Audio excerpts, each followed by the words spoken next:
Umbanda e a magia, artes teúrgicas, o médium magista, as leis da magia, magia do som, mantras, pontos cantados de raiz, grafia dos orixás, alfabeto do astral, magia talismânica, como preparar o verdadeiro talismã, magia das oferendas. 287. Ilhó de fé, antes de adentrarmos nos aspectos superficiais e profundos da magia, é necessário que entendamos a matéria e suas eterizações na energia. Definitivamente, antes da matéria, tudo era energia livre, nas suas diversas faces de expressão e transformação em todo o universo astral. Assim é que cientistas terrenos abnegados e inspirados pelas luzes do astral superior vêm fazendo grandes conquistas no âmbito do entendimento da transformação da energia em matéria e vice-versa. Esse é o primeiro e decisivo passo à frente para se conseguir adentrar em outras dimensões da matéria já radiante ou energia. Aqui no planeta Terra, temos 7 graus de densidades ou eterizações da matéria. Partamos do estado mais denso até alcançarmos o menos denso. Sólido, líquido, gasoso, éter químico, éter refletor, éter luminoso, éter vital. Pelos sentidos vulgares e comuns, 5. Apenas os estados sólido, líquido e gasoso são perceptíveis pelo ser encarnado, embora os 4 estados etéricos coexistam com os elementos acima citados. O coexistir vai significar que toda matéria densa tem sua contraparte ou equivalência etérica. Assim, qualquer objeto inanimado tem, além de suas propriedades inerentes à matéria física, a sua equivalência etérica. Indivíduos bem treinados e com a clarividência em estado ativo, sem dificuldades maiores, podem confirmar nossa assertiva. Tudo se passa como se os sólidos, líquidos e gasosos aumentassem suas frequências vibratórias peculiares e alcançassem o estado de éter químico, éter refletor e éter luminoso, respectivamente. Esquematicamente teremos estados físicos: sólido, líquido, gasoso. Estados etéricos: éter químico, éter refletor, éter luminoso. O sólido, em frequências vibratórias aumentadas, se expressaria no plano etérico como éter químico. Em verdade, o que acontece é o rebaixamento vibratório do éter químico ao manifestar-se como estado denso. Observação: igual frequência aumentada. 289. F. Umbanda, a protossíntese cósmica. Sólido, o mesmo acontecendo com o éter refletor em relação ao estado denso líquido e o éter luminoso em relação ao estado denso gasoso. Não é difícil entender o estabelecimento analógico que fizemos entre elementos do plano físico denso e do plano físico etérico. Após nossas assertivas, depreende-se que a matéria no plano físico tem 7 estados, sendo 3 relativos ao plano físico denso e 4 relativos ao plano físico etérico. No atual momento evolutivo de nossa humanidade, a ciência oficial reconhece os 3 estados primeiros e um estado que também chamam de coloidal. A ciência oficial supõe a existência dos 4 estados etéricos, mas ainda não conseguiu prová-la, o que achamos muito difícil com o atual arsenal instrumentário. Aguardemos o tempo. Os nobres cientistas terrenos estão na rota certa. De nossa parte, seres espirituais astralizados, estamos augurando votos de que seus experimentos possam demonstrar de maneira insofismável a existência do éter, que sem dúvida trará nova visão ao ser terreno. Filho de fé, para atingirmos nosso objetivo neste capítulo, qual seja o de entendermos a magia, precisamos primeiro entender os planos de ação e equivalência da mesma. Assim é que já expressamos o plano físico e suas 2 divisões ou fronteiras vibratórias, ou seja, o plano físico denso e o plano físico etérico. Vimos no plano físico que, ganhando-se energia, o estado sólido se transforma em líquido, esse, ganhando mais energia, se transforma em gasoso e assim sucessivamente. Mostremos no esquema essas transformações. Neste momento lançaremos o conceito sobre éter vital, o qual é inerente à matéria viva. Como? Perguntará o filho de fé. Sim, toda matéria viva tem sua vitalidade ou éter vital, que é uma energia de que Se utiliza o ser espiritual para manter suas vestimentas de expressão, quer seja no plano físico, quer seja no plano astral ou mental. É o prana, é aquele que mantém unos os elementos vivos. O exemplo mais gritante é o de uma célula apenas, a qual é composta de sólidos, líquidos, gasosos e seus equivalentes no plano etérico, mas que só é mantida viva porque o ser espiritual astralizado manipula o éter vital que mantém a vida, tanto no plano físico denso como no plano físico etérico. Com isso, afirmamos que há vida no plano denso e no plano físico etérico, assim como há elementos de transição. Ou em gestação, ou ainda debaixo de um rebaixamento vibratório que os transformarão de elementos vivos etéricos em elementos vivos densos. É o que em grande parte acontece com a microbiologia, ou melhor, a virologia, a qual tem seus ascendentes em plano etérico, como veremos logo adiante em nossa dissertação, que rebaixando sua vibratória tornam-se vírus físicos, podendo, dependendo da imunidade do indivíduo, causar doenças. Bem, já que explicamos o plano físico, partamos para níveis mais elevados de frequências ou vibrações, isto é, o plano astral. Sem mudarmos a nomenclatura, diremos que no plano astral há também 7 graus de densidade da matéria astral. Assim, na matéria astral há 3 estados, sólido, líquido e gasoso, que chamaremos de matéria astral inferior, e esses estados diferenciaremos do plano físico colocando a letra logo após o estado correspondente. Excelência estado sólido astral, sólido. A matéria astral também tem mais 4 estados mais sutis. São chamados de componentes da matéria astral superior. Esses 4 são éter químico astral, éter refletor astral, éter luminoso astral e éter vital astral. 290.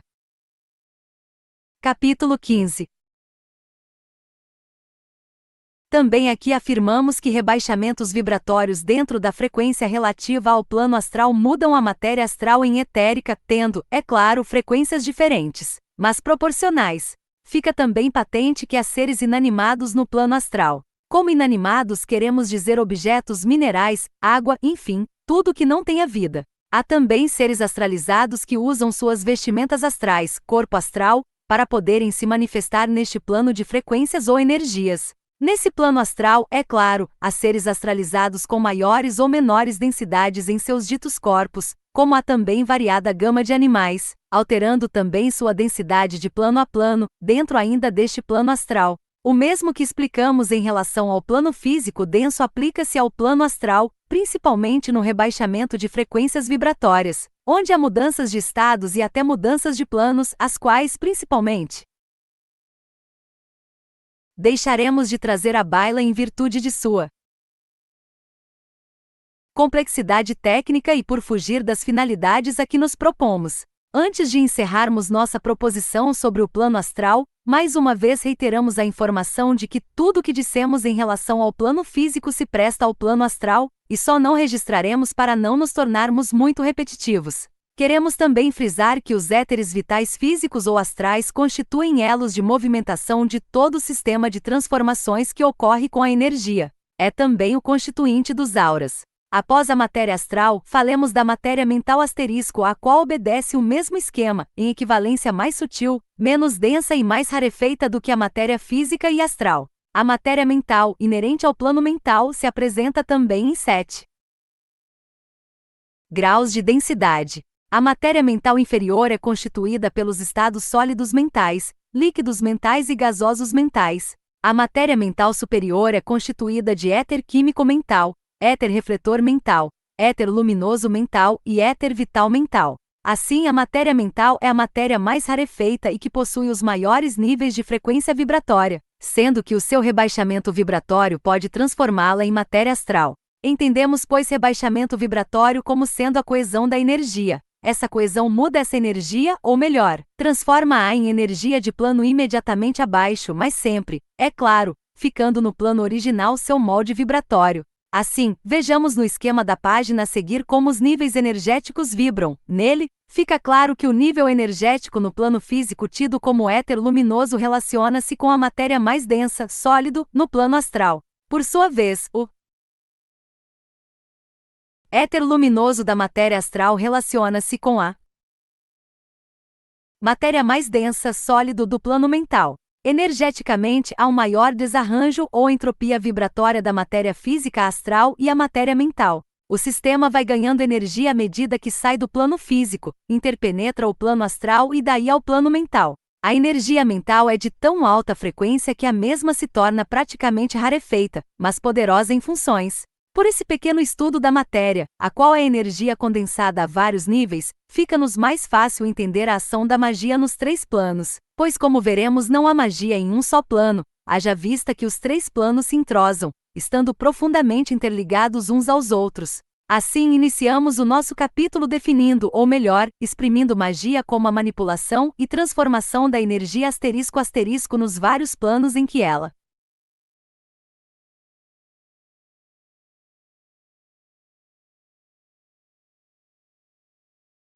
a matéria mental já é uma condensação em L nível das forças sutis indiferenciadas, primeiras manifestações da energia organizada em nível mental superior.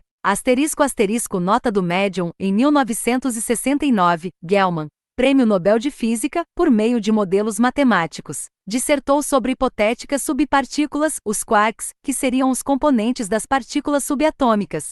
Com estas assertivas, ficaram para trás muitos conceitos tidos como definitivos, tal como o de que o átomo seria a menor partícula da matéria. Fala-se hoje em matéria como luz coagulada, sendo que os fótons seriam, teoricamente, as últimas partículas da matéria. Poderíamos falar com outras palavras, que a matéria seria formada por ondas eletromagnéticas de alta energia, conceito este que mais se assemelha com as leis propostas pelos mentores da sagrada corrente astral de Umbanda. Há também a teoria que diz que a matéria é luz autocapturada gravitacionalmente.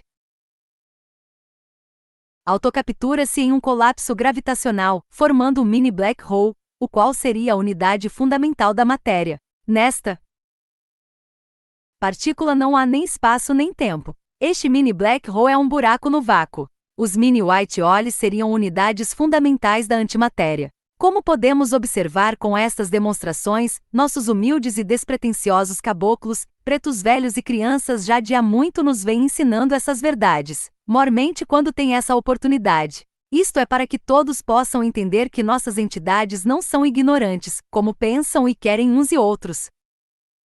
291. Umbanda, a protossíntese cósmica se manifesta. É por isso que a magia é a mãe de todas as ciências, pois toda ciência estuda as transformações das energias aplicadas a fatores e utilidades várias. É também a sabedoria integral, a arte sagrada, a arte do mago, pois ele sabe como aplicar sua vontade sobre as várias potências, fazendo as mesmas atuarem sobre as transformações da energia de plano a plano, visando, é claro, atingir um objetivo. Mais objetivamente, diremos que magia é uma concentradora, condensadora de energias que, ao detonar, mudar de plano, libera energia capaz de alcançar o objetivo visado. Isso é feito através das próprias linhas de força, constituintes de todas as matérias mais sutis, sendo que suas condensações formam os estados mais densos, como suas dissociações formam os elementos mais sutis ou menos densos. Segundo nossa própria obra, este humilde livrinho, estamos abordando a magia através de um enfoque puramente energético, onde vários seres encarnados ou astralizados participam e até comungam dos mesmos atos mágicos. Era neste conhecimento mágico, que em suma é a protossíntese religio-científica, que a raça vermelha foi portentosa, pois a conhecia nas minúcias e a manipulava com a máxima sabedoria e destreza. Assim, desde aquelas priscas eras, a magia era parte integrante do Umbanda, a protossíntese cósmica. Sim, foi por meio do conhecimento das transformações da matéria que muitos suntuosos empreendimentos arquitetônicos foram erigidos, desde a raça lemuriana, perseverando até os egípcios, os quais, em menor escala, manipulavam a magia, haja vista suas construções ciclópicas. Os sacerdotes da pura raça vermelha na Lemúria tinham plena ciência da materialização e desmaterialização, eram sabedores das energias densas e etéricas. Sabiam fazer as tais transformações, como também sabiam transmutar a própria matéria, isto é, transformar elementos químicos através da mudança de seu número atômico, prótons em nível nuclear. Faziam-no de forma bem científica sem os complicados caros aparelhos atômicos da atualidade. Sabiam emitir partículas, usavam com discriminação a radioatividade, sem precisar acelerá-las ou fazer uso dos tão exagerados betatrons. Dominavam, enfim, a alquimia, que não era a transformação dos elementos, e sim a transformação da personalidade negativa na personalidade dourada, a qual era sobejamente difundida, chegando quase até o início da catástrofe Atlante. Nos capítulos em que descrevemos o poderio da raça vermelha, afirmamos que eles, devido a seus 7 sentidos desenvolvidos, tinham plena memória e plena visão do plano astral, podendo movimentar ou aproveitar as energias dos 2 planos. Neste momento, queremos explicar aos filhos de fé que se mudar de estado físico em um plano é conter maior ou menor energia. Mudar de plano requer transformações tais quais a fissão nuclear ou a mudança de um elemento químico em outro. Esse processo era facilmente executado pelos magos da raça vermelha, algo de 292. Capítulo 15. Cuja existência nossa abençoada ciência de hoje nem desconfia. Paciência. Desperdiçamos ontem, não desperdiçaremos hoje. Deixemos o ontem e entremos no hoje, que já o é há alguns milhares de anos, para encontrarmos já adulterada a velha magia, que acabou deixando de ser usada só para fins benéficos, perdendo-se em fins bélicos, agressivos e tirânicos. Isso iniciou-se ostensivamente na raça Atlante e ainda em nossos dias não terminou, mas felizmente já está completamente adulterada, sem permitir os resultados daqueles áureos tempos. Dizemos, é claro, da magia positiva ou magia branca, pois a magia negra organizada em nosso planeta já fez milhões de vítimas e quer fazer outros milhões mais. Grandes magos negros aproveitaram-se do orgulho destruidor e da vaidade egoísta para incentivar em certas mentes a feitura da bomba da morte, o átomo matando, reações em cadeia ceifando homens velhos, mulheres e crianças através da grande demanda, onde o fogo foi tão forte que provocou deslocamento que matou milhões e ainda faz vítimas, como herança vergonhosa e maldita para toda a humanidade. Filho de fé, peçamos à augusta confraria dos magos brancos que vele pelos povos do planeta, livrando-os de marginais milenares, comandantes avançados das hostes do dragão, asterisco que vez por outra, invadem a terra. Como veem, filhos de fé e amigos leitores, a magia está próxima de vocês. Pena mesmo que muitas almas arrogantes e soberbas, possuidoras de uma inteligência entorpecida e enceguecida pelo orgulho e pela vaidade, não queiram enxergá-la em seus aspectos puros e pacíficos, mas somente para fins maléficos e belicosos. Mas ouçam todos, ó almas insubmissas e revoltadas, os 1000 anos já estão prestes a encerrar-se e grandes almas já preparam o advento da nova era, que será marcada pela paz definitiva e pela elevação do planeta Terra, para sempre então desligado dos conceitos do mal, do orgulho e da vaidade. Novos tempos estão surgindo.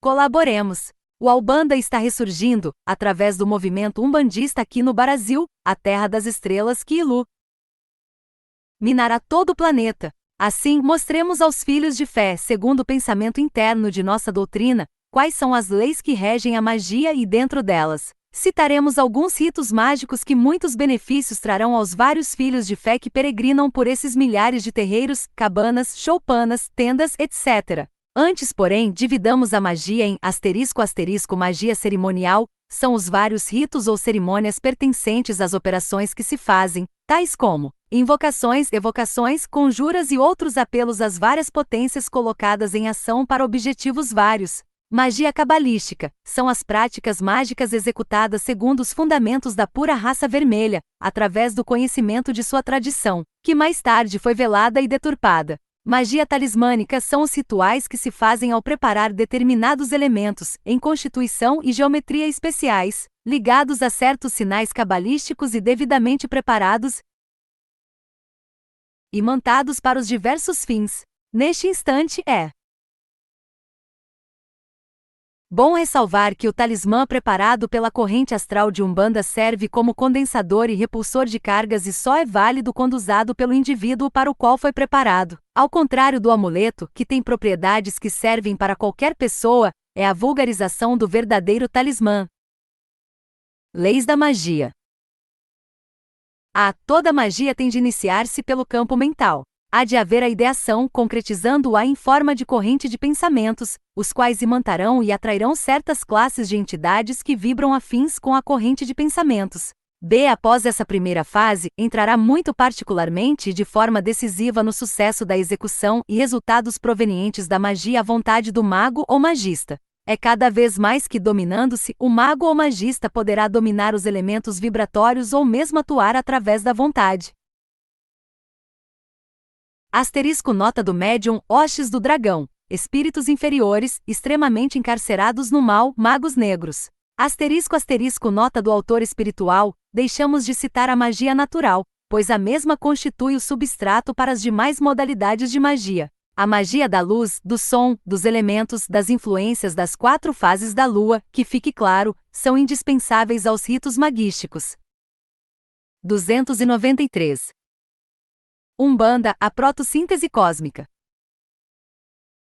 Em várias entidades astralizadas ou mesmo sobre certas forças sutis da natureza. C. Material, nenhum ritual mágico alcançará seus objetivos se não for projetado sobre determinados elementos físicos densos e etéricos, os quais servirão de canais da magia ou de elementos espelhos, os quais projetarão o ato petitório segundo a corrente de pensamentos e desejos que alcançará ou não, segundo a destreza do mago ou magista, o objetivo visado. Essa parte física seria a ação ou execução propriamente dita. Os elementos ou materiais servirão como elementos radicais, os quais serão movimentados do físico ao etérico e desse ao astral. Assim, há uma forte reação do astral, dependendo de certos elementos colocados no ato mágico ou oferenda ritualística, a qual visa projetar ou ativar certas energias de ordem etéreo-física ou mesmo astroetérica para depois desencadearem a atuação na matéria. Deixemos claro o seguinte mecanismo: para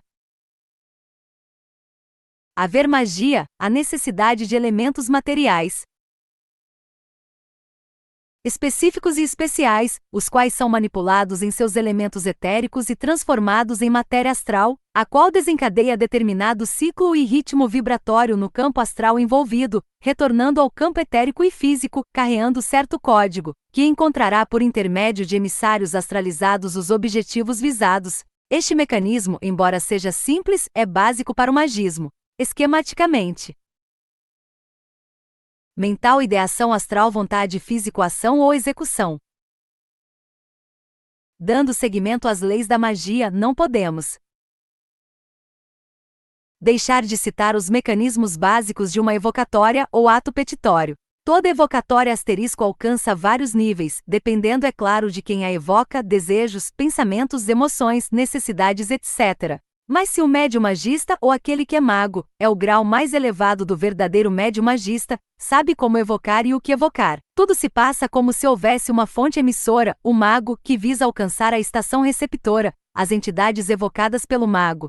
Sabemos que a evocatória estará na dependência de quem a faz, dependendo, é claro, da potência do pensamento emitido ou grau de frequência das ondas mentais, ondas alfa, beta e gama. Depende também da modulação dada aos desejos, ou seja, a intensidade. Na dependência desses fatores pode-se ou não atingir a recepção, pois se ela estiver em ou.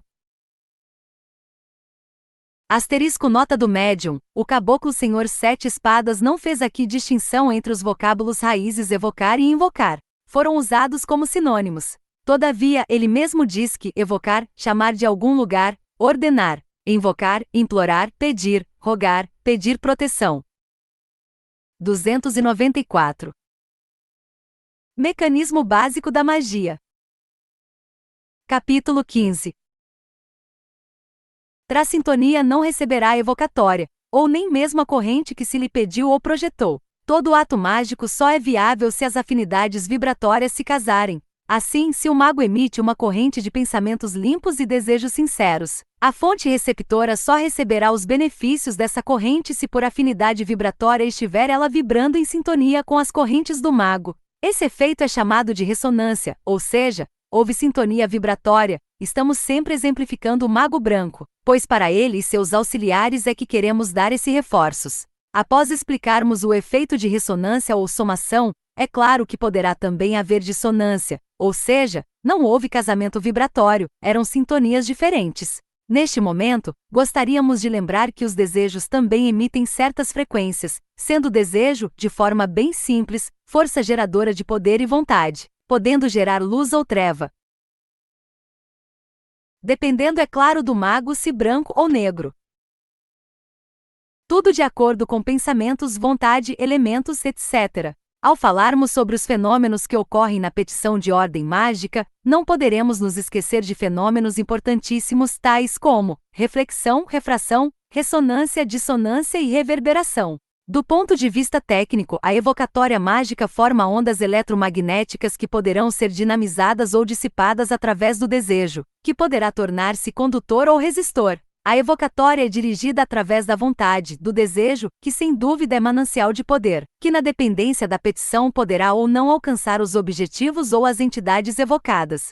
Assim, toda evocatória é uma ação que provocará uma reação, na dependência da natureza do pedido e da forçamento astral que foi emitida. O médium magista ou mago, ao fazer a evocatória, pode evocar diversas entidades, que na dependência dos desejos terão maiores ou menores poderes, como serão de planos mais elevados ou mais inferiores. Então, desejos de baixos teores, pesados negativos, vão se afinizar com entidades de baixo teor vibratório, negativas e infelizes, embora possam ser sumamente cruéis. Ao contrário, desejos e petições de altíssima envergadura moral e espiritual se ligam ou alcançam entidades espirituais elevadas, ultrapassando os limites gravitacionais do astral inferior e dirigindo-se ao astral superior. É esse o lado com que concordamos e onde todos os filhos de fé que alcançaram o magismo deveriam vibrar em pensamentos e desejos, bem como seus trabalhos deveriam ser direcionados a seres espirituais de altíssima envergadura mágico-moral. Com muita tranquilidade, antes de prosseguirmos em nossos humildes conceitos sobre as noções de magia, deveríamos falar sobre o médium magista em seus diversos graus, coisa que já fizemos muito superficialmente. Mas antes desse importantíssimo e controvertido tema, pois a verdade é que todos, tendo direito ou não, hoje em dia fazem seus trabalhos mágicos, gostaríamos de expressar nosso conceito sobre uma certa classe de espíritos que são evocados por indivíduos que não têm a menor ideia de que eles existem e nem dos perigos que os mesmos representam quando evocados sem conhecimentos profundos em suas causas ou raízes. Estamos nos referindo, é claro, aos ditos espíritos elementares, denominados por muitos como dementais, com o que com toda a vênia pedimos escusas por não concordar. Esses elementares são também chamados espíritos da natureza, pois estagiam em vários reinos da natureza. São os chamados espíritos do fogo, da água, da terra e do ar. Então, vejamos quem são e como são manipulados esses elementares. Espíritos elementares são aqueles que estagiam na natureza em vários aspectos, preparando sua constituição astral para que lhe seja propiciada e concedida sua primeira encarnação afeita ao sistema evolutivo do planeta Terra. Esses espíritos elementares, na verdade, estão agregando ou imantando sobre si, com o auxílio dos técnicos do astral especializados nesse mister, vários elementos da Mãe Natura. Assim é que iniciam pelos processos de agregação, desde os mais simples aos mais complexos, através da passagem pelo reino mineral, em seus diversos graus evolutivos. Esse processo, em geral, é feito em zonas subcrostais relativamente superficiais. Após esse período variável, esses espíritos imantam sobre si os elementos vitais e vegetativos dos vegetais, também obedecendo à escala evolutiva do reino vegetal. Passam-se milênios até o espírito elementar conseguir estagiar e imantar os elementos vitais do 295. Umbanda, a protossíntese cósmica. Reino animal. Quando aí estagiam, também vão impregnando-se de experiências e vivências dos vários filos animais, até atingirem os mais complexos. Nessa fase já tem corpos astrais, embora mal caracterizados e rústicos, como formas básicas já delimitadas. Tem sensibilidade, instinto e todos os demais atributos minero-vegeto-animais. Nesse período, duas etapas podem ser seguidas. A primeira etapa é a de estagiarem em sítios sagrados e elevados da natureza, onde se aperfeiçoarão e darão formas belas e humanas aos seus corpos astrais, até então rústicos e mal delimitados. Quando dizemos mal delimitados é porque, dependendo do estágio evolutivo desses espíritos elementares, estarão eles com seus corpos astrais mais parecidos com homem-pedra, com homem-árvore ou com homem-animal. Tanto isso é verdade que vários mitos de muitos povos guardam esses espécimes como monstros ou como divindades do mal. Em verdade, não são nenhuma coisa nem outra, são apenas seres espirituais afetos à órbita gravitacional kármica do planeta que estão aguardando ajuste definitivo em sua matriz perispirítica, primeiro corpo astral. Bem, dizíamos que podiam eles evoluir em sítios sagrados e realmente evoluíam, sendo nesta fase chamados de elementares superiores, que em verdade se agrupam em 4 classes, quais sejam, da terra, da água, do ar e do fogo. Antes de continuarmos, queremos afirmar que esses ditos elementares não habitam a pedra, não habitam o vegetal e nem o animal, como muitos querem doutrinar. Embora respeitemos quem assim doutrina, a corrente astral de Umbanda doutrina que esses espíritos aurem do mineral, do vegetal e do animal elementos necessários às suas próprias experiências e necessidades, mas não que fiquem dormitando na pedra, respirando em ritmo vegetativo nos vegetais ou que adquirem instinto, pois habitam ou são o próprio animal. Veja bem, filho de fé, passar pelos reinos da natureza quer dizer imantar elementos desses reinos, e não ser elementos desses reinos, certo? Já com seus corpos astrais puros e bem formados, esses elementares estagiam nas matas, nos mares ou praias, nas montanhas, rios, cachoeiras e em reinos pré-luminais, antes de encarnarem pela primeira vez aqui em nosso planeta, é claro. São da terra quando habitam ou estão estagiando nos elementos sólidos, são da água quando estão estagiando no conhecimento dos vários líquidos, inclusive o próprio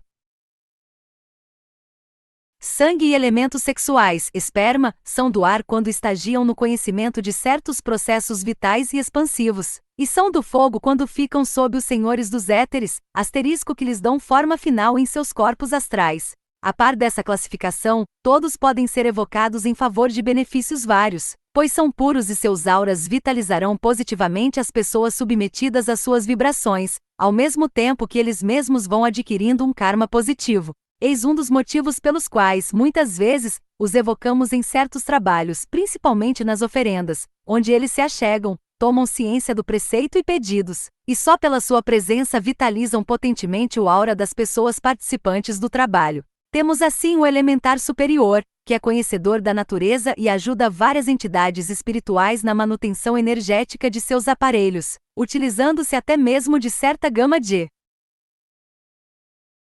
raios ultravioleta que queimam certas larvas de ordem mental, astral e física. Se há o elementar superior que alcançou os níveis superiores, já com o karma ativo em positividade, há também os inferiores, que nem alcançaram os reinos de aperfeiçoamento em sítios sagrados da natureza, sendo perigosíssimos em virtude de terem sido usados e viciados, segundo o livre-arbítrio, por portentosos filhos das trevas, que os usam para os mais baixos e torpes objetivos. Esses elementares realmente ainda continuam com seus corpos astrais grosseiros e descomunais, com formas atormentadas, sem o mínimo requinte da estética. São completamente anômalos em suas formas e muitos, devido aos seus mentais hipnotizados, se encontram como verdadeiros monstros ou pobres duendes, já com pesados fardos e doloroso karma passivo negativo a ser resgatado. São esses espíritos elementares inferiores que em verdade poderiam ser chamados de súcubos e íncubos, ou espíritos vampiros que habitam as encruzilhadas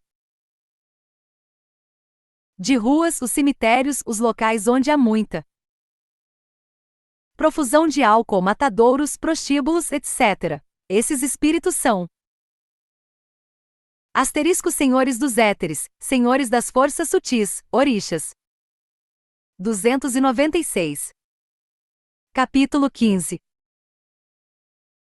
Sedentos do desejo de encarnar, querem sentir o sangue, o esperma, o sexo, etc. Aí está o perigo de manipular esses espíritos sem se ter o devido conhecimento ou outorga, e mesmo aqueles que desconheçam sua existência, que deixem de alimentar as encruzilhadas de ruas e os cemitérios, principalmente com sangue, carnes sangrentas, álcool, outras bebidas alcoólicas, e principalmente as filhas de fé em seu período menstrual, se afastem desses sítios condenados e mesmo do terreiro, pois a menstruação é um ciclo de repulsas organoastromentais, não sendo Justo que a mulher vá ao terreiro para descarregar suas secreções nas outras pessoas. Antes de encerrarmos o conceito simples e básico sobre os elementares, queremos deixar registrado que esses elementares inferiores são fontes constantes de larvas vorazes, que abaixam o teor vibratório dos atingidos, causando-lhes transtornos imensuráveis, mas sem dúvida profundamente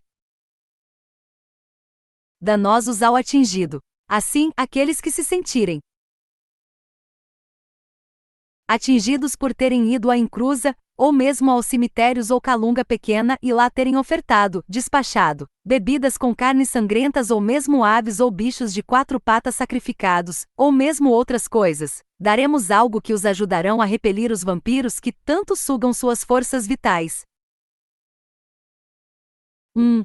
Tomar banho de essência da vibração original ou de alfazema pura, 7 gotas em 1 litro de água. 2. Deixar próximo de onde se dorme um pequeno pires com 7 cabeças ou dentes de alho, e no centro, um copo com água e arruda. 3. Deixar na porta de entrada da casa, ou do terreiro, ou de onde quer que seja, uma cumbuca com álcool e uma pedra de cânfora, a qual deverá ser descarregada após 3 dias. Defume o ambiente ou a si próprio com vigorosa defumação de imburana, maracujá e manjericão, pois isso é eficientíssimo.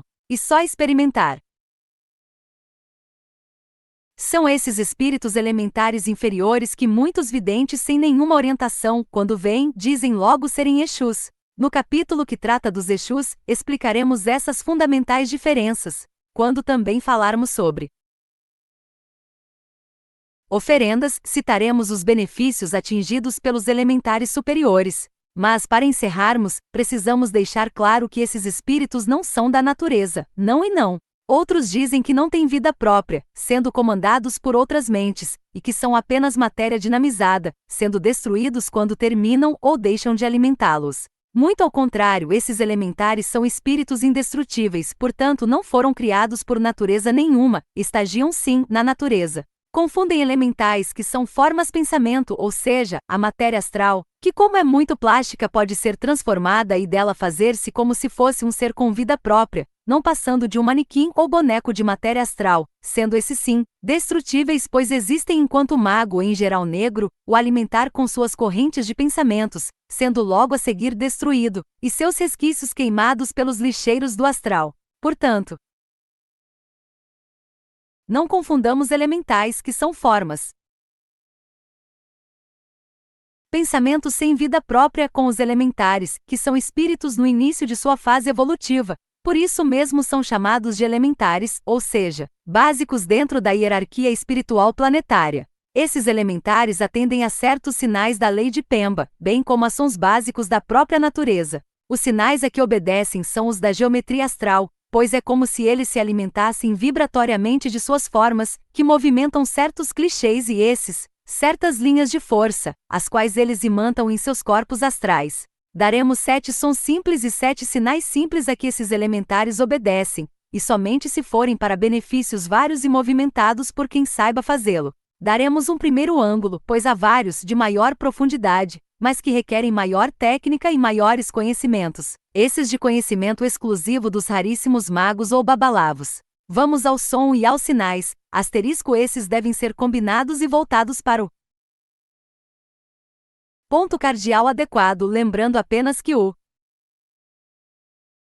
norte relaciona-se aos elementares da terra, o sul aos elementares do fogo, o leste aos elementares do ar e o oeste aos elementares da água. Asterisco após serem feitos os sinais, entoam-se harmoniosamente, como um canto pausado, os 7 sons básicos. 297. Umbanda, a protossíntese cósmica. Esses sinais e sons podem ser evocados e riscados em um pano branco com pemba azul, vermelha e amarela, não importando a ordem. Devem ser evocados em uma mata e com o agô ou permissão de uma entidade, caboclo, preto velho ou criança. Sobre o pano, pode-se colocar uma vasilha de louça branca com mel e flores várias em volta do preceito. Esse preceito vitaliza muito, e em geral traz grandes benefícios às pessoas carenciadas. Acende-se uma vela em torno ou próximo de cada som ou sinal. No pano branco, na verdade, só vão os sinais e no local pronuncia-se o som correspondente aos sinais. Pano na proporção de 50x 50 cm. Acreditamos ser fácil a assimilação desse preceito, o qual é puríssimo, se prestando sempre para fins elevados ou pedidos justos. Escrever sobre os elementares e seus segredos não é algo simples, e acreditamos que levantamos um pouco mais o véu que encobre esse arcano, na certeza de que será útil a muitos filhos de fé, estudiosos e conscientes de suas responsabilidades para com seu próximo e para com a sagrada corrente astral de Umbanda. Bem, ao falarmos sobre elementares, não poderíamos deixar de citar as oferendas ritualísticas, mas antes dessas, discorramos sobre o médium magista e o mago, para depois falarmos sobre os mantras, a lei de Pemba, a magia talismânica e aí então a magia das oferendas. Em capítulos anteriores explicamos muito por alto o que seria um médium magista. Procuraremos agora esmiuçar, na medida do possível, esse importantíssimo aspecto do sacerdócio do movimento umbandista da atualidade. Para falarmos sobre o médium magista, necessário é que revisemos ou relembremos o conceito da magia, pois é sobre ela que o médium magista concentra sua capacidade de trabalho para fins diversos. Definiremos mais uma vez magia como ato de acionar por meio da vontade, um ritual em que se concentrem ideias e desejos sobre elementos materiais, a fim de alcançar o objetivo visado. E é da vontade ou desejos, ideias e projeções dela sobre elementos vários que se serve o médium magista para movimentar as forças sutis da natureza, bem como atrair esta ou aquela entidade, visando obter-lhe o beneplácito ou ação desejada. No movimento umbandista da atualidade, raríssimos médios são magistas e entre eles quase nenhum é mago. Perguntará o filho de fé estudioso: qual a diferença entre ambos? Filho de fé, preste atenção para entender a questão, como na realidade ela se apresenta. Médium magista é aquele que recebeu a outorga para manipular as forças mágicas, só que dentro de certas limitações inerentes ao seu grau individual. Temos médios magistas que são verdadeiros magos, pois receberam da corrente dos magos brancos o selo da ordem, outorga ou ordens e direitos, que vem direto do astral superior ou por um ritual em que uma entidade espiritual incorporada faça menção e a justa colocação do selo, através de um ritual singelo, mas de profunda relevância no âmbito astroetérico do dito médium magista elevado a mago. Dentro da hierarquia, é o médium magista de 7º grau do 3º ciclo que pode estender a outorga mágica, através dos mistérios menores, a outros discípulos seus, os quais poderão chegar até o grau de mestre de iniciação de 7º grau do 1º ao 2º ciclo, embora achemos que a denominação mais correta para esses casos seria a de magistas, sem o título de mestre de iniciação. O genuíno iniciado pelo astral, o médium magista de 7º grau do 3º ciclo, tem uma mediunidade apuradíssima, mormente sua sensibilidade psicoastral, e aquilo que também chamamos dimensão mediunidade, que é o médium ter uma dimensão aberta entre o físico e o astral, ou entre si e seu mentor ou espírito afins ao seu mediunismo. Claro que deva ter, pois nós assim proporcionamos uma apurada clarividência, algo que lhe dá, juntamente com a dimensão mediunidade, muita segurança para resolver. A dimensão mediunidade é a faculdade rara, que um ou outro médium magista ou mago tem, de interpretar seu próprio vivencial iniciático e trazer imagens vividas e sentidas, às vezes, num passado que se perde nos meandros do tempo. Este processo é feito ou executado com seu mestre astral, através de técnicas mnemônicas mentoastrais. 298. Capítulo 15. Com certeza os casos e coisas que se lhe apresentam. Possui também conhecimento sólido sobre os 4 pilares do conhecimento humano, sendo em geral ligado mais diretamente em 2 ou 3 pilares, sendo que a união com 42 pilar, se tudo correr bem, seguramente conquistará em futura reencarnação. Alguns deles, raríssimos na atualidade, além de se dedicarem ao movimento umbandista, estão ligados, como dissemos, às ciências, à filosofia, ao profundo misticismo e às artes, inclusive as mágicas e oraculares. Todos possuem ótimo e consistente mental, são inteligentes mas sumamente simples, sendo despidos da tola vaidade. Conhecem na profundidade os sinais ciscados ou lei de Pemba, com a qual evocam ou manipulam certas forças sutis da natureza, bem como certa classe de espíritos, os ditos elementares, sobre os quais já nos ativemos ainda neste capítulo. A maioria deles, num passado relativamente longínquo, foram alquimistas, magistas ou grandes cientistas, ligados principalmente às ciências médicas e às ciências oraculares, mas que por motivos vários faliram, ou se não faliram, não completaram seus trabalhos, vindo findá-los na sagrada corrente astral de Umbanda, onde ficarão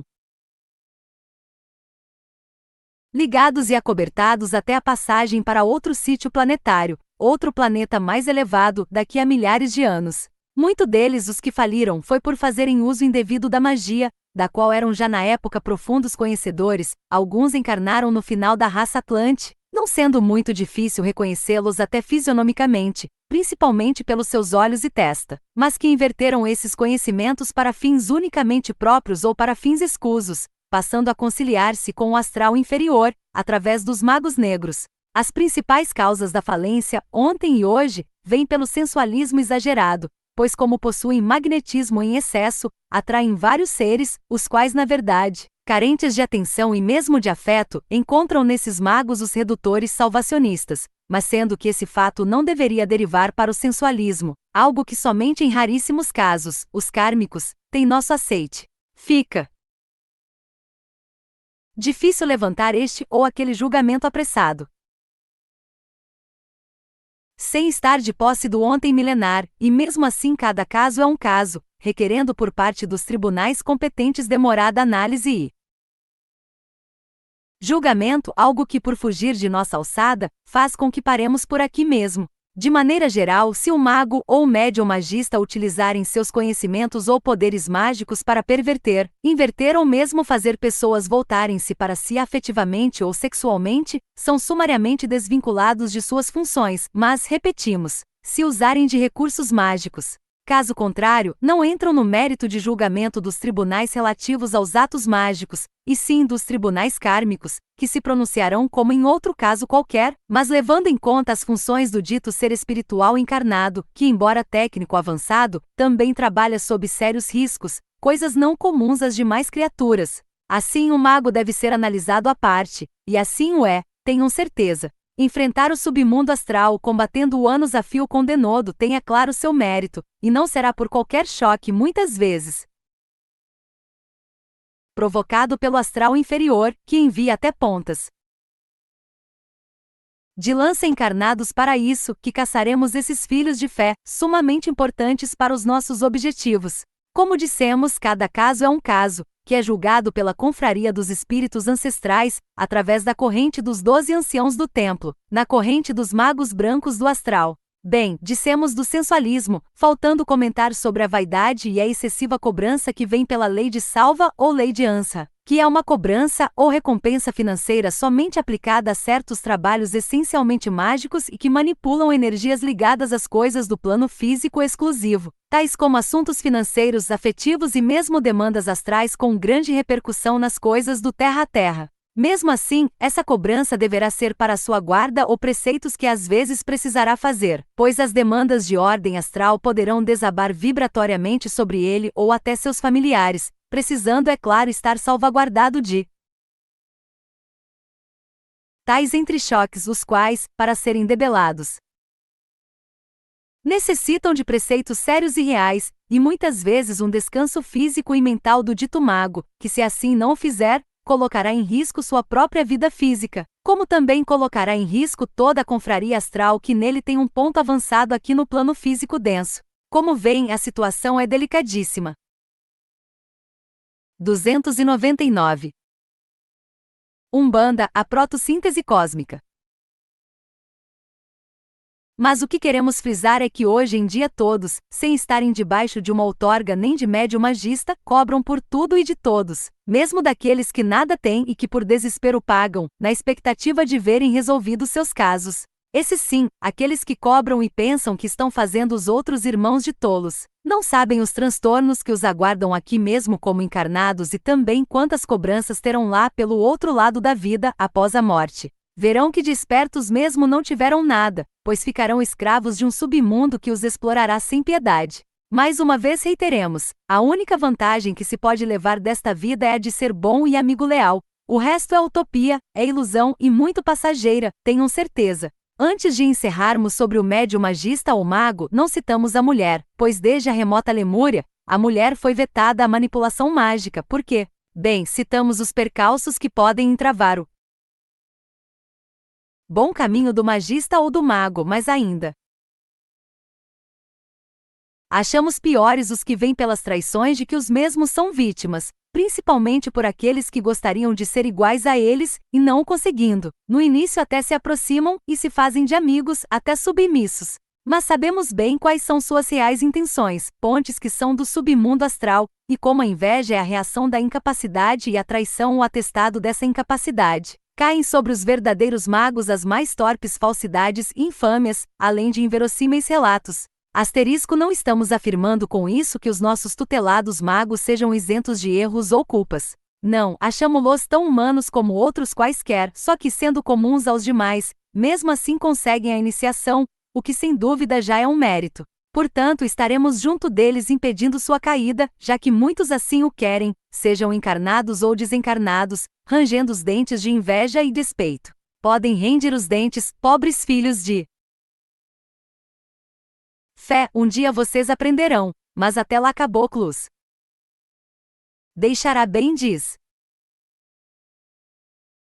Tanciados do verdadeiro mago ou babalavo, coisa que muitos gostariam de ser, mas sem perguntarem se estão capacitados, ou se teriam o suporte para tal. Paciência, a natureza caminha se amoldando, após o dia, virá a noite e assim sucessivamente. Esperemos, pois, eles amadurecerão sem dúvida, que Oxalá os abençoe, mas permita que este caboclo, representando todos os caboclos, os coloquem bem distanciados de nosso filho de fé. Não pelo nosso filho de fé, mas mais por eles mesmos, que não se conformam com o progresso e a evolução que acontece aos magos, coisa que os envenena de ódio e ciúmes. Assim que Oxalá os afaste de nossos filhos diletos.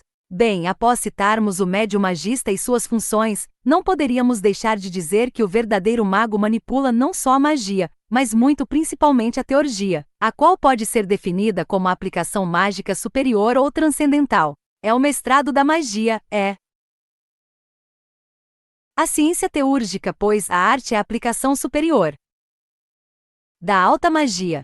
Bem, e dentro da teurgia que se aplicam os mantras ou mantras, ***, que são palavras especiais vocalizadas de forma especial, que estão relacionadas com a produção de certos fenômenos, sejam eles físicos, astrais ou espirituais. Sem falarmos dos termos sagrados que eram mantranizados na pura raça vermelha, mencionemos apenas um que se perpetua até os nossos dias, inclusive hoje até vulgarizado, o termo litúrgico saravá. Façamos do termo sagrado saravá, que proveio do Abanhenga, um estudo arqueométrico, para aí acharmos, na sua original pureza, seu significado. Pedimos especial atenção a este alerta do Senhor Sete Espadas. Interessante que muitos fatos aconteceram em nossa vida quando esta obra já estava escrita, sendo que somente agora entendemos o alerta. Acredito que muitos também entenderão o alerta como entenderão outras coisas, mas vocábulo Abanhenga, que alcançou as terras hindus e no sânscrito, tem como significado, pensamento, instrumento, veículo. Portanto, é o pensamento trabalhado e executado no verbo. 300. SA 15 significando força, Senhor Ra 20 significando reinar, movimento VA 06 significando natureza, energia. Capítulo 15.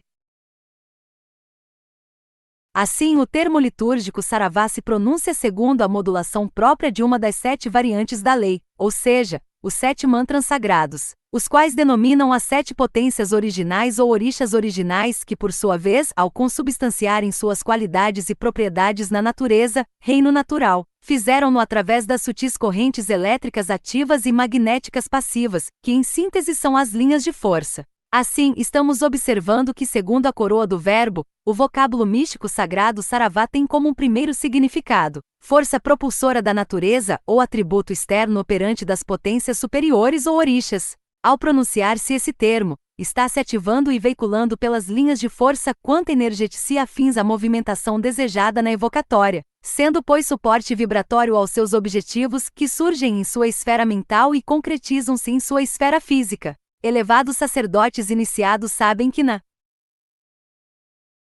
Profunda ritualística hermética da Umbanda. Esse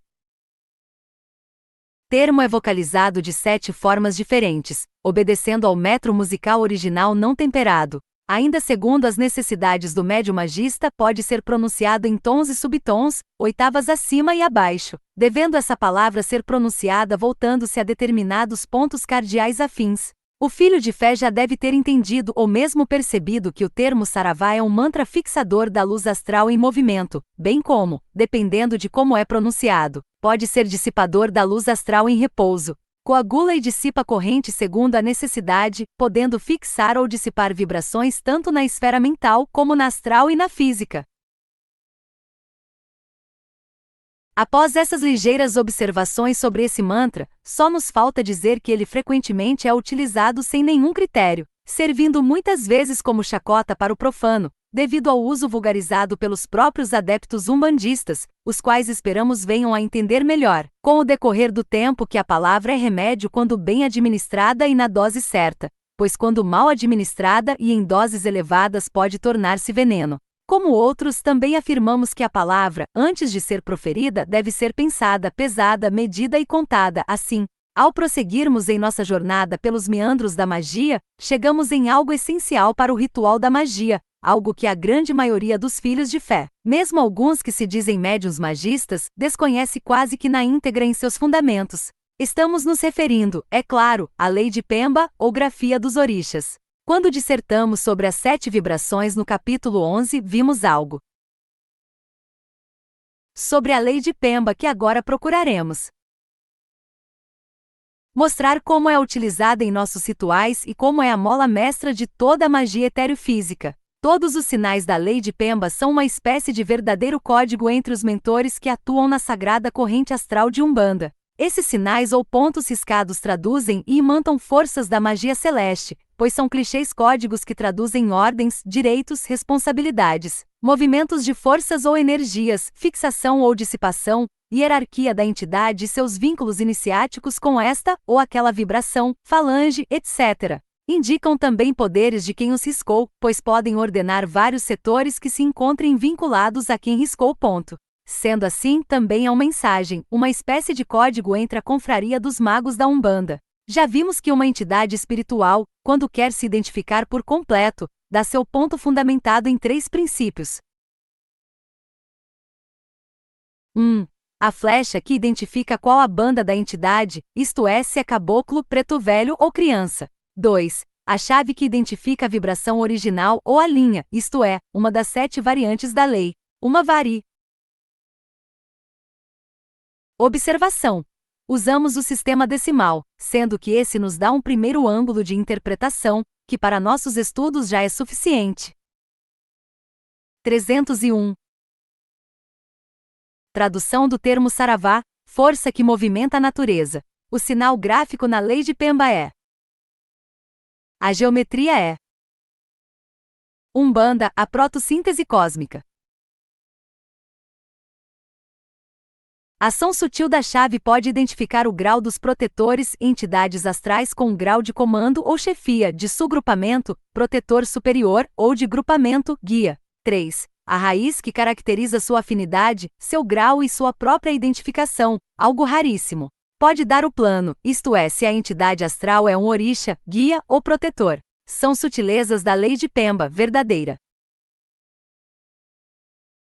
O que podemos afirmar é que os verdadeiros sinais riscados da lei de Umbanda são magia pura, sendo poucos os que conhecem seus significados e expressões. Mesmo algumas entidades não têm permissão de riscar certos sinais, embora os conheçam, saibam ler, o que significam e até lhes obedeçam, mas daí a dar a eles próprios o direito de riscarem vai uma distância meridiana. Com isso afirmamos também que raras entidades, na atual conjuntura do movimento umbandista, riscam pontos. Pedimos especial atenção aos filhos de fé para de forma alguma tentarem reproduzir um ponto riscado, ou mesmo tentar fazê-lo só porque viu este ou aquele sinal, querendo juntá-los na expectativa milagrosa de se conseguir algum efeito. Sim, o efeito que se pode conseguir é o de trazer sérias confusões para seu próprio caminho, bem como para os que estão debaixo de suas vibrações.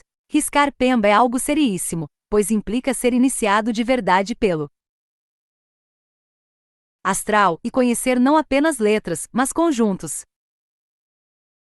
Forma que variam ao infinito e traduzem vários objetivos. Portanto, aqueles que se interessam pela lei de Pemba, aconselhamos que procurem uma verdadeira entidade que lhes poderá informar sobre essa sua curiosidade. E se você tiver afinidades reais, tenha certeza de que ela, ou quem ela assim determinar, lhe ensinará o alfabeto sagrado mágico. Aí sim, sem tatear, mas sabendo o que faz, mesmo em movimentos leves, poderá riscar conscientemente os sinais relativos à sagrada lei de Pemba. Essa mesma lei de Pemba pode ser grafada em 3 ângulos: L ângulo ou positivo, segundo ângulo ou relativo ou metafísico, e terceiro ângulo, o mágico propriamente dito. Gostaríamos de revelar muito sobre a lei de Pemba, mas até a caneta do aparelho que usamos foge do papel, sinal de que já abrimos demais certos ângulos, embora sejam eles ainda muito externos, sendo que o mais ficará por conta da iniciação no interior do templo, segundo o grau consciencial kármico de cada filho de fé. Em seguimento aos nossos humildes apontamentos, vamos falar sobre a magia talismânica, a qual também é de valia inestimável aos vários filhos de fé e mesmo ao leitor amigo que deseja fortes proteções, cobertura e mesmo magnetismo pessoal. Assim, vamos dividir os talismãs nos 4 elementos e dentro desses, nos signos correspondentes. Iniciemos pelo elemento fogo, no qual se encontram os signos de Leão, Sagitário e Áries. Daremos um talismã de uso pessoal, usado no dia a dia, servindo para rebater correntes contrárias, fortalecer a vontade, ativar o magnetismo positivo e cuidados vibratórios do aura individual. Em todos os elementos usaremos a cruz e sobre ela determinadas formas geométricas. Por que usaremos a cruz? A cruz sempre foi a representação da união pelo sacrifício, o qual é redentor. A cruz também é símbolo da divindade ou mesmo da luz, como dissemos ao citarmos o vocábulo Brasil, em que cruz é luz e luz é divindade.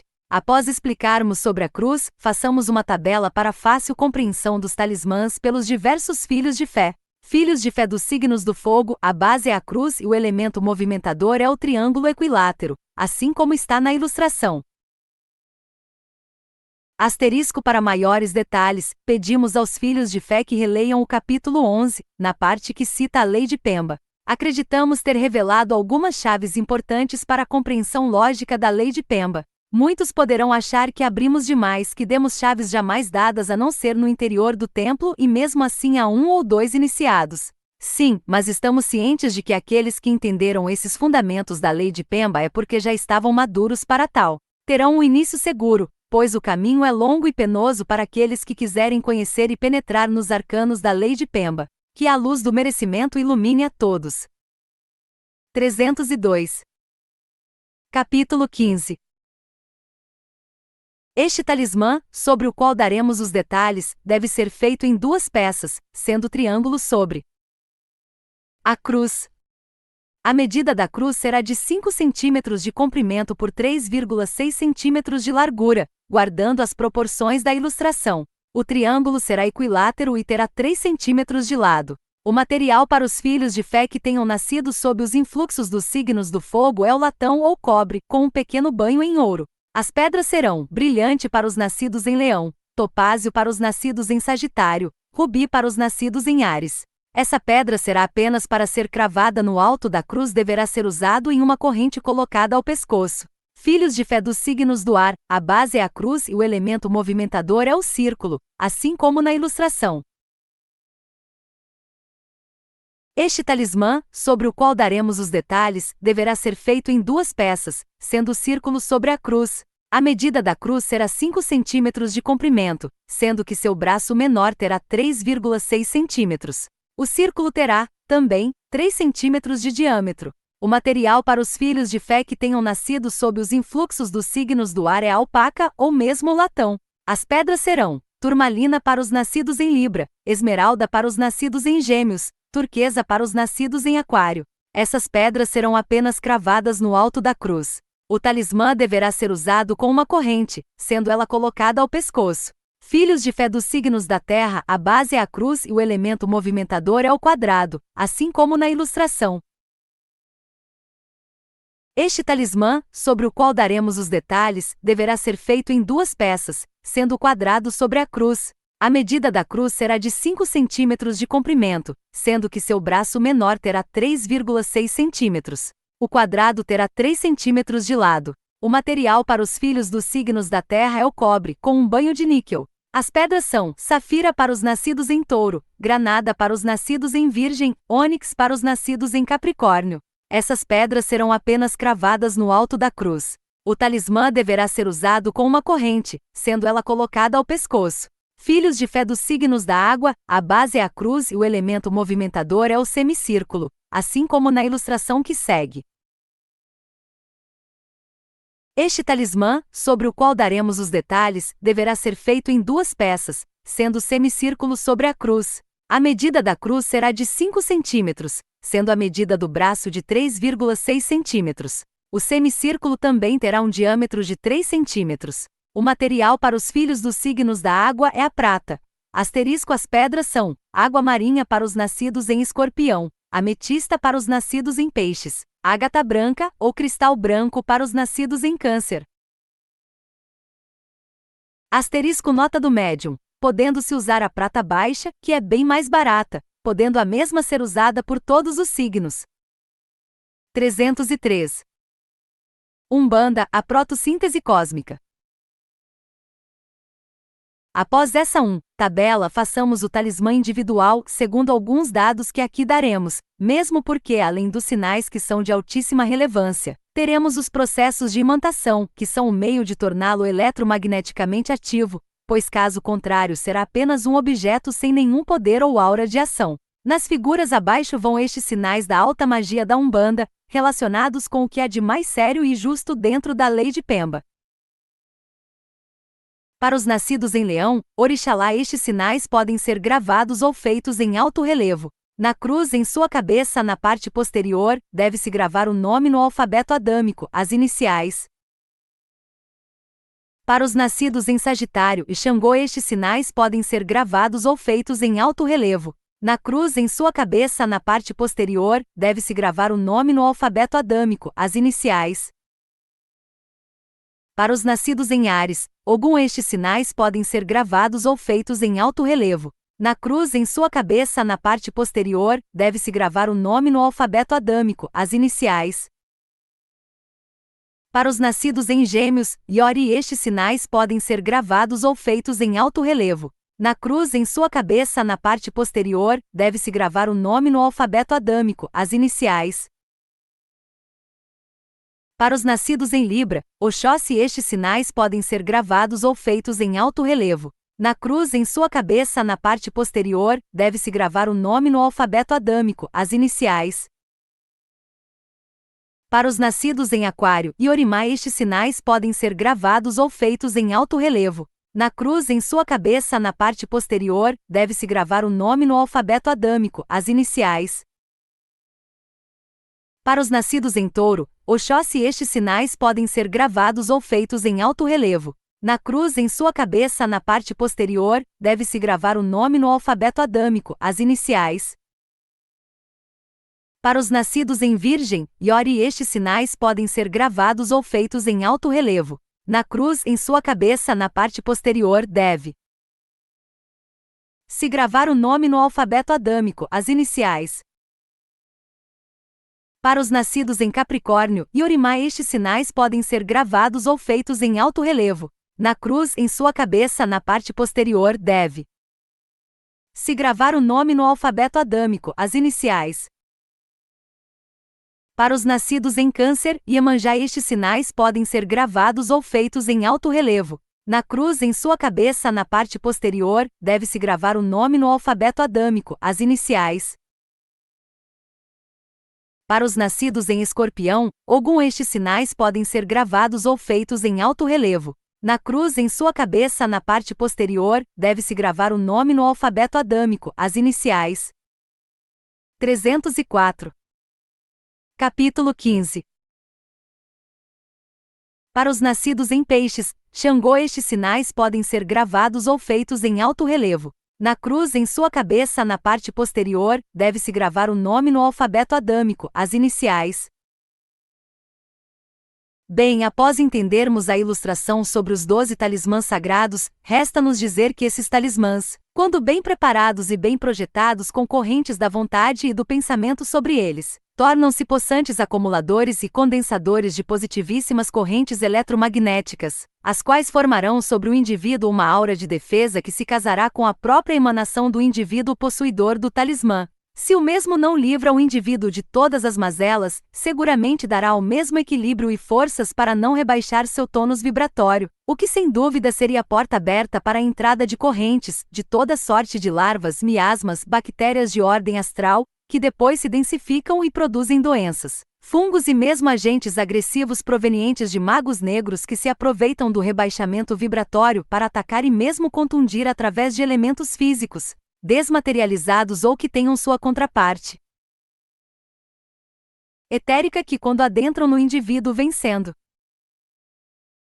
suas barreiras áurico-etéricas, podem se consubstanciar em perfeitos elementos daninhos, que agem de forma insidiosa sobre vários sistemas orgânicos e muito especialmente sobre determinados órgãos-alvo, a escolha do mago negro que tentou embruxá-lo. Se não desfeito a tempo, esse trabalho de magia inferior, mas que tecnicamente foi executado de forma correta, certamente leva o indivíduo a reproduzir uma grave doença, com deterioração fisiológica e anatômica do órgão atingido podendo levá-lo à morte.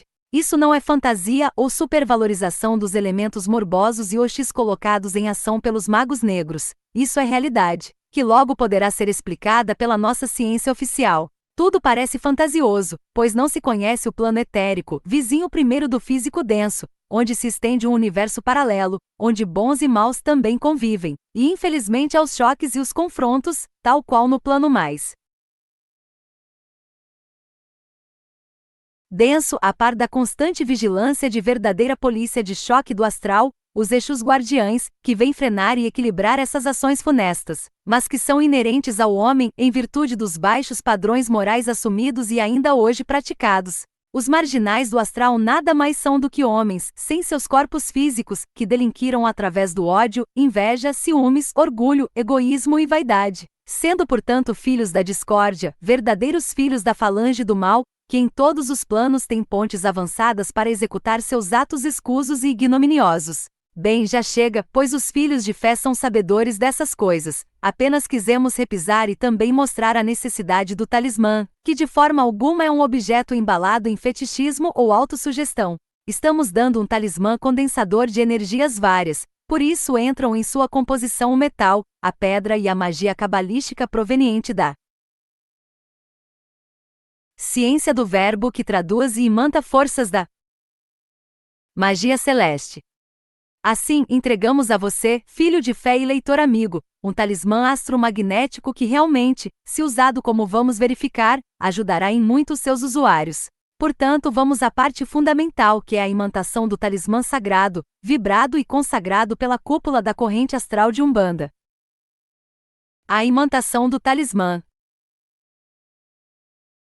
Imantar, para nós, significa agregar forças de determinados elementos ou mesmo de seres espirituais através de seus eflúvios eletromagnéticos. Então, teremos que usar meios condutores para essas forças, os quais serão projetados e ligados no talismã. Bem entendido esse processo, que tentamos expor sem que traga grandes dificuldades ao interessado, expliquemos como iremos imantar o talismã. Para nossa imantação, necessitaremos de vibrações que se enquadrem nos 4 elementos da natureza, ou seja, elementos radicais da mesma, que são denominados fogo, água, terra e ar. Além deles, precisamos selecionar elementos vitais dos reinos mineral, vegetal e animal. Estando com essa parte já arrumada, estaremos prontos para o processo de imantação.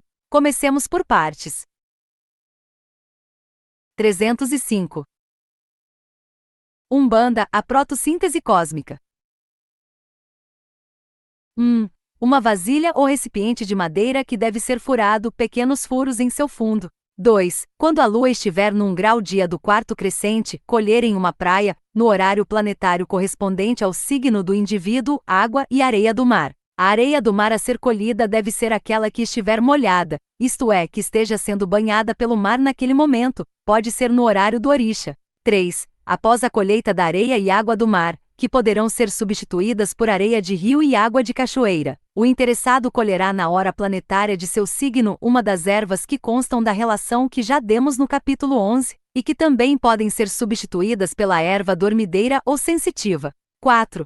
Já de posse de todos esses elementos, o indivíduo interessado adquire um copo grande virgem, 7 pedaços de carvão, 7 agulhas de aço, tamanho que se queira, azeite de amêndoa doce e lamparinas, não devendo esquecer-se das flores e da essência. Líquida particular. 5. Na caixa de que falamos que deve ter um furo ou vários em seu fundo, coloque-se a areia do mar e no horário particularizado de seu signo, coloque no interior da areia as 7 agulhas e os 7 pedaços de carvão. Neste mesmo horário, colocasse no copo virgem o sumo de erva misturado com a água do mar e 7 gotas da essência líquida. Em seguida, em forma de triângulo, acendem-se 3 lamparinas em louvor dos senhores da luz. Depois de acesas as lamparinas, com azeite de amêndoa doce, possante fixador da luz astral e coagula muitas forças, fixando-as. Em volta da bacia ou recipiente de madeira coloque várias pétalas de flores de cor branca, amarela e vermelha, podendo também colocar-se algumas pétalas dentro da vasilha. Deve ser feito no 3º dia da lua crescente.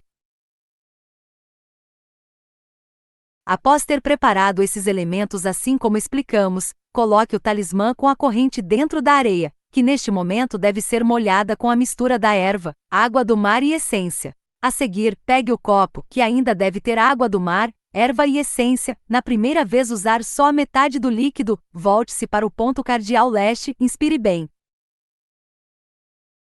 o perfume do líquido contido no copo e ao expirar, faça-o sobre a bacia onde está o talismã, pronunciando Asté e Ioá. Fazer 6 inspirações, alternando a pronúncia, ora Asté, ora Ioá. Tudo isso deve ser feito na hora favorável do indivíduo, ou quando não na hora do Orisha, cuja tabela também demos no capítulo 11. Esse processo deve ser refeito no dia seguinte, permanecendo todo o material no sereno e aceso. Caso apaguem, acenda novamente as lamparinas. No dia seguinte, repete-se o mesmo ritual, com a diferença de que o talismã, na hora da inspiração e expiração, já deve estar nas mãos do indivíduo, que, após exalar seu hálito pela última vez sobre o talismã, fará a seguinte evocatória.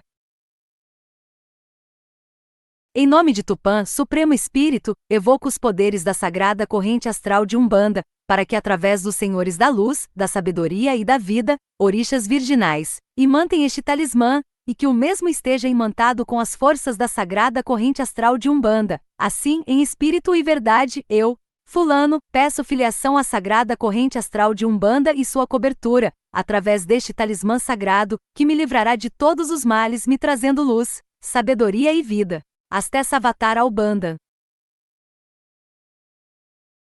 Meu filho de fé, que Oxalá o abençoe ainda mais, pois você já está abençoado, e nessa bênção possa viver a doce paz dos justos, dos sinceros e humildes de coração. Bem, seu talismã está pronto para ser usado. Coloque-o no pescoço com uma corrente e permaneça com ele o dia inteiro. Ao deitar-se, retire-o e coloque-o próximo a um copo com água. No dia seguinte, antes de usá-lo, jogue em água corrente a água do copo, peça agô aos orixás ou mentores afins e coloque o talismã, antes porém passando-o na testa, no centro do peito e entre as mãos. Neste momento, o filho de fé ou mesmo leitor amigo, que não esquecemos, devem estar perguntando o que farão com a bacia ou vasilha de madeira, o copo, etc. 306. Capítulo 15.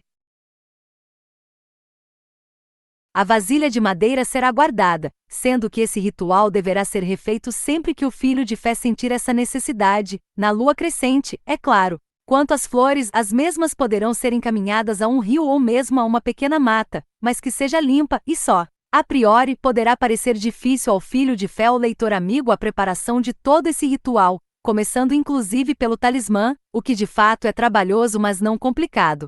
Importante notar que é o próprio indivíduo interessado que faz e passa por todas as fases de preparação do objeto, que ficará impregnado de suas forças, sendo, pode-se dizer, seu cartão pessoal vibratoriamente falando. E algo personalíssimo, tal qual suas próprias impressões digitais.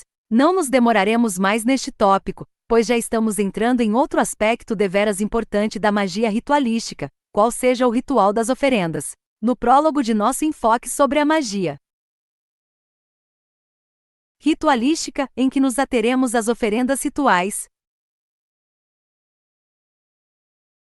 Já queremos firmar e reafirmar o conceito de que entidade espiritual com responsabilidades e compromissos perante o astral superior não tem nenhuma necessidade de oferendas materiais, sejam elas quais forem. Nenhuma entidade espiritual atuante na corrente astral de Umbanda pede aos seus filhos de fé ou mesmo prosélitos que façam esta ou aquela oferenda, por necessidade disto ou daquilo, sendo a oferenda dirigida a ela, entidade. Se assim o fizer, pode até ser entidade astralizada, mas sem vínculo, com certeza, com a corrente astral de Umbanda. Estamos afirmando que espírito nenhum, mesmo os mais materializados com seus corpos astrais grosseiros, comem, no sentido de pedir esta ou aquela comida, mesmo que muitos digam que seja votiva. Carnes e sangue, nem o submundo astral interessa-se em comer ou absorver os elementos etéreos desses abjetos alimentos, quanto mais um orixá ou mesmo qualquer entidade responsável. É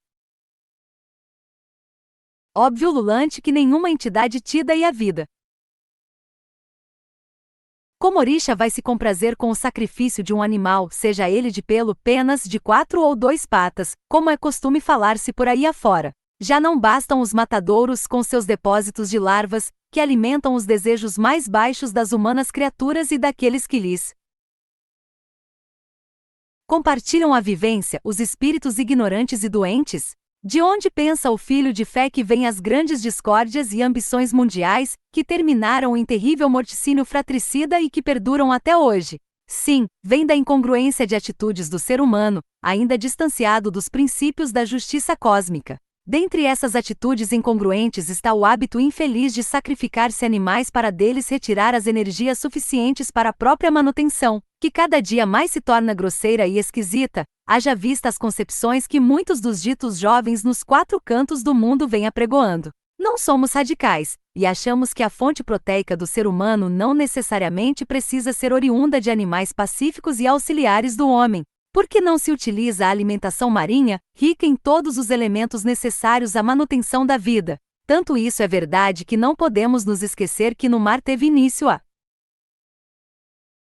grande odisseia da vida em nosso planeta. E os vegetais, será que não são ricos em aminoácidos que proverão a vida? Bem, deixemos esses reajustes aos humanos, a nós, seres espirituais astralizados. Compete ajudá-los a lentamente entenderem essas verdades e jamais coagi-los ou criticá-los. Mas, vez por outra, lançamos a semente. Quando germinará? Não sabemos, mas estamos esperando, sem desânimo, jamais nos esquecendo que, embora distanciado dos princípios maiores do bem e mesmo de espiritualidade superior, temporariamente enredado no mundo do átomo planetário, o homem é herdeiro da coroa divina e lá chegará. Para isso vamos trabalhar, e iremos trabalhar sem esmorecer, mesmo que o cansaço tente nos fazer parar. Mesmo assim continuaremos, pois nosso cansaço de agora será o descanso dos justos de amanhã. Vamos em frente, filho de fé. Vejam só, estávamos falando em oferendas e acabamos em alimentação humana, o que também não deixa de ser uma oferenda da Mãe Natura a todos que gozam da morada planetária. Para deixarmos claro, não estamos pedindo para ninguém deixar de comer carnes sangrentas, mas, na medida do possível, que se vá substituindo a carne de porco pela bovina e essa pela ave, até gradativamente chegar nos alimentos marinhos, que juntamente com os vegetais serão a alimentação do 307. Umbanda, a protossíntese cósmica. Futuro não distante. Se pedimos a vocês para evitar o uso da carne, como entidades podem pedir que se lhes ofereçam carnes, vísceras ou sangue? Dirão que é devido ao axé? Mas qual axé é esse que a entidade espiritual precisa? Não, filho de fé, não se iluda, pois mesmo em outros setores dos cultos afro-brasileiros, seus mais altos expoentes, que são desimbuídos do sectarismo retrógrado, já estão de forma bem sutil levando essas verdades a outros seus iguais. Eles mesmos já não aceitam o orixá vampiro que se compraz com sangue, nem mesmo para axé ou outros avos que querem emprestar a esse rito esdrúxulo e anacrônico. Não é crítica não, é bom senso, coisa que muitos filhos desses cultos já estão tendo. O que também existe, e não podemos deixar de citar, é que muitos curiosos se dizem praticantes do ritual africano, mas dele não conhecem absolutamente nada, fazendo com que muitos acreditem que os rituais de nação são bárbaros e fora de propósito. Os que assim pensam é porque com Certeza, não estiveram num ritual de nação seleto. Viram sim misturas em cima de misturas, repletas de deturpações, algumas até absurdas, que são sim pontes de ligação com o submundo cavernoso, com seus quiumbas, arregimentados pelos sorrateiros e não menos frios e calculistas magos negros do reino da quiumbanda. Alguns poderão achar que caboclo quis dizer quimbanda. Não, repito, é quiumbanda. Embora esses agrupamentos sejam pontes para o baixo astral, de todas as formas a corrente astral de Umbanda está interpenetrando lentamente esses subúrbios avançados do submundo, na expectativa de frenar sua ação. Não nos afobemos, a hora chegará e esperamos ter deixado claro que não somos a favor das matanças, ebós, obis e orobos dos cultos de nação africana, mas não podíamos atribuir a eles fardos que não lhes são devidos. Acreditamos que tudo tem uma razão de ser e existir. Assim, acreditamos que o culto de nação atende àqueles que ainda estão presos karmicamente ao seu tipo de ritual. Algo que já explicamos em outro capítulo. Mas o que nos interessa no momento são as oferendas na sagrada corrente astral de Umbanda, que existe sim, mas para movimentos de forças mágicas, nunca com o uso de animais, vísceras ou sangue. A oferenda na Umbanda é mágica. Procuram-se elementos básicos, pois interessa-nos sua repercussão no plano etérico e astral, como também a movimentação mágica que vem pela evocação dos elementares, os ditos espíritos da natureza. Pelo exposto, concluímos que a oferenda é inerente à movimentação das forças mágicas e essas são movimentadas através dos elementos radicais da natureza, que se associam aos sólidos, líquidos, gases, éteres, etc. Também movimentam e atraem a corrente de elementares, seres espirituais que não encarnaram ainda uma só vez sequer, e que estagiam nos reinos da natureza, sendo que, em última análise, as oferendas estão diretamente ligadas aos elementares, que podem ser serventias de um caboclo, preto velho, criança e mesmo de um Exu guardião, que também sabe como movimentá-los. Deve o filho de fé perceber a gravidade de se ofertar aos reinos da natureza sem estar debaixo de ordens e direitos para tal. Como se pode intervir de forma deletéria nestes seres que, embora tenham percepção, consciência e inteligência, ainda lhes falta a devida experiência, sendo, pois, muitas vezes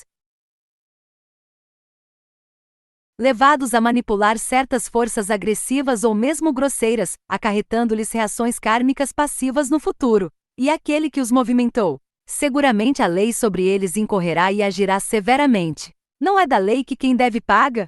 E aqueles que não sabem dessas coisas e perturbam a natureza e esses seres elementares? Bem, como explicamos, os imprudentes deverão se responsabilizar pela imprudência. No mínimo são réus culposos, pois neste caso não poderemos qualificá-los de dolosos, em virtude de ignorarem os efeitos. Que façam as oferendas rituais, mas ordenadas por quem saiba e não simplesmente pelo que viram ou veem aqui e ali de forma vulgar, coisas que em verdade só têm sentido se observadas pelo lado da ingenuidade e credulidade cega de muitas criaturas. Nosso dever se prende a ensinar e alertar, nunca a criticar. Que adianta a crítica e a impaciência se elas não mudam as coisas? Sejamos, pois, tolerantes, pacientes e não fiquemos de peito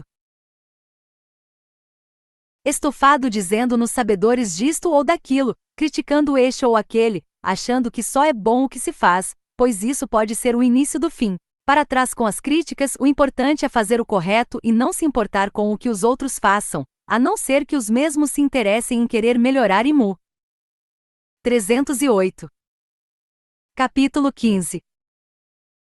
Dar. Aí, e somente neste caso, deve-se falar, explicando, orientando. Se você é médium da sagrada corrente astral de Umbanda, saiba que, não é falando que se aprendeu que de repente os outros vão pensar ou agir como você. Não faça assim, pois muitos dissabores o aguardam, se é que já não chegaram. Nunca pretenda ensinar Umbanda àqueles que vêm ao seu terreiro querendo resolver suas dores ou seus problemas, que para eles, sem dúvida, são os maiores do mundo. Ensine mostrando quando lhe pedirem com calma, serenamente. Lembre-se que assim como o alimento da matéria, o alimento psíquico e mesmo o espirítico deve ser dado em pequenas doses, para não trazer indigestão e completa algeriza. Bem, filho de fé, tudo isso para lhe mostrarmos as oferendas rituais.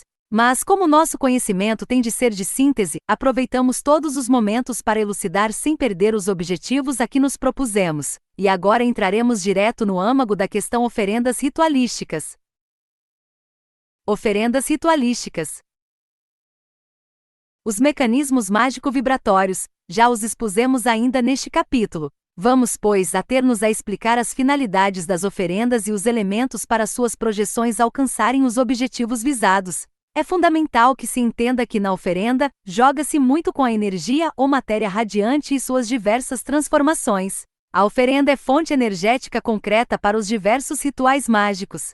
Esse é o axioma das oferendas ritualísticas. Vejamos o esquema que tentará demonstrar o que explicamos. O mental do operador busca os elementos de ordem astral, os quais são por equivalência ajustados aos elementos materiais que, ao refletirem as forças mágicas, fazem-no com liberação de energias. Eram energias armazenadas que são detonadas através das oferendas físicas para que com isso seja alcançado o objetivo visado. São energias potenciais que, ao se projetarem nos elementos físicos por equivalência,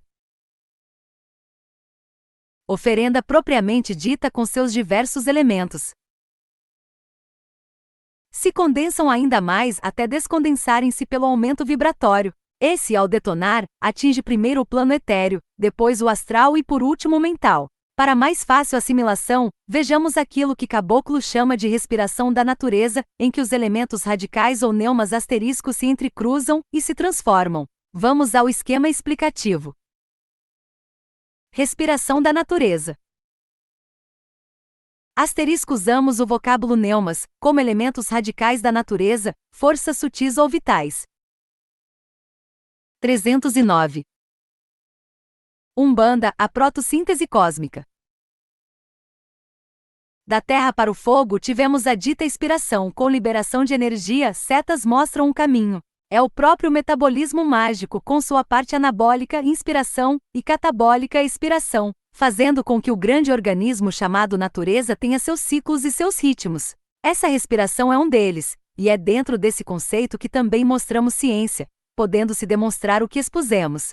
Corrobora também o que dissemos que a magia é a mãe de todas as ciências, e como mãe é possuidora do conhecimento total. Essas verdades não eram desconhecidas dos povos da Lemúria e nem da Atlântida, que eram povos considerados exímios manipuladores da magia. Em capítulos passados, falamos sobre a coroa do verbo ou a ciência do verbo que produzia sons que se relacionavam com a natureza. Faltou-nos dizer que esses sons se harmonizam com os ritmos e ciclos da natureza, que os mesmos trazem ou movimentam muitas forças. Tudo na magia é som, cor, número e forma, e dentro desse conceito vamos mostrar como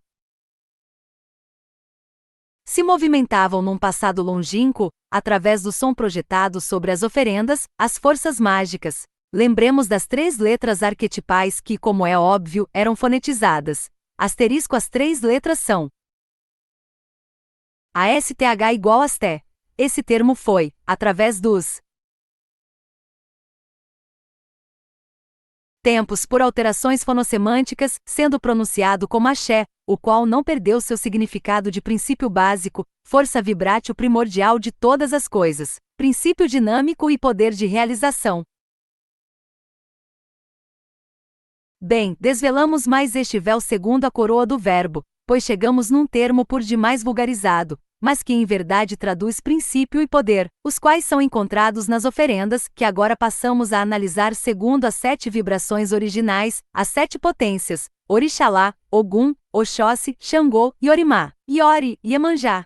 Essas oferendas com as 7 potências sagradas dizem respeito aos elementos vibráteis que os integrantes, sejam nos 3 planos ou 7 graus, manipulam, dentro da magia etéreo-física para fins vários, mas tudo de acordo com as correntes eletromagnéticas chamadas linhas de força e com os espíritos elementares, os ditos espíritos da natureza. B. Oferendas para 7 vibrações. A. Pano da cor da vibratória, na medida de 50x 50 cm. B. 3 vasilhas de louça branca. C. Frutas diversas. D. Vinho tinto suave. E velas ímpares ou pares na dependência da vibração original. Asterisco asterisco F. Flores diversas. G. Elemento ígneo aéreo, charutos ou cigarrilhas. H. Fazer a oferenda ritualística dentro do horário próprio da vibração original. Após a disposição do material, o qual se ajusta ao que há de mais positivo dentro da movimentação mágica superior ou alta magia. Passemos a explicar o mecanismo da oferenda em si como um todo. A oferenda ritualística, para concentrar as energias envolvidas, deve limitar a atenção do interessado por meio do pano que serve de mesa, onde serão fixados os sinais da lei de Pemba. Sua cor será da vibração evocada. Os sinais riscados poderão ser os mesmos que foram dados a cada vibração original ou linha. As 3 vasilhas prestam-se para conter os elementos vibráteis, quer sejam sólidos, líquidos ou mesmo aéreo-etéreos. Na verdade, as frutas com as ervas afins devem ser colocadas em um prato de lu. *ASTH, como expressam também o nome da divindade, Aum e Deva, às vezes não eram pronunciadas. *** para Orixalá, 1 vela, Iemanjá 2 velas, Iori, 3 velas, Xangô, 4 velas, Iorimá, 5 velas, Oxóssi 6 velas, Ogum, 7 velas. 310. Do fogo para a terra tivemos a dita inspiração, com ganho de energia, setas mostram um caminho. Capítulo 15. Sá branca, e as frutas nunca em mais de 3 qualidades. As frutas são elementos essencialmente vitais, sendo carregadas de prana, ou éter vital. Na outra vasilha, que se coloque o vinho tinto suave, que além de ser líquido, é provido de elementos voláteis ou aéreos, e também possui equivalência de éter refletor. As velas são compostas de elementos fixadores, ao mesmo tempo que são potentes catalisadores da ideia e dos desejos. Enquanto perdurar a vela, os mesmos são amplificados e repetidos incessantemente. Além de amplificadora e repetidora dos efeitos mágicos, a vela se mostra como transformadora dos 3 elementos inferiores nos 4 superiores. Assim, temos o sólido se consumindo, produzindo gás carbônico e outros, além de água, tudo isso com equivalência no plano etérico. Quanto ao número, cor e disposição geométrica das velas, são de suma importância, caracterizando e direcionando vibrações. Assim, para efeitos espirituais, velas ímpares; para efeitos materiais,